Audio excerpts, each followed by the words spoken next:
সাধারণ পলিথিনে মাছ, গোশত, তরকারি রাখার মাধ্যমে আমরা কিন্তু মনের অজান্তেই আমাদের প্রিয় মানুষদের cancer, liver damage, kidney damage সহ নানা রকমের স্বাস্থ্য ঝুঁকিতে ফেলছি।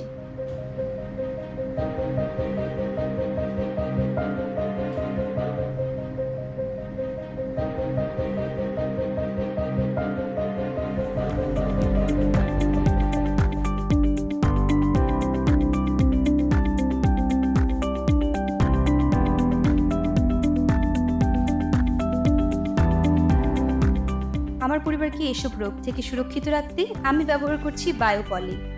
মনে রাখবেন, বায়োপলি স্বাস্থ্য ও পরিবেশ বান্ধব। আপনি চাইলে এটিকে ধুয়ে বারবার ব্যবহার করতে পারবেন। আমি আমার পরিবারকে সুরক্ষিত রাখতে ব্যবহার করছি বায়োপলি। আপনি করছেন তো?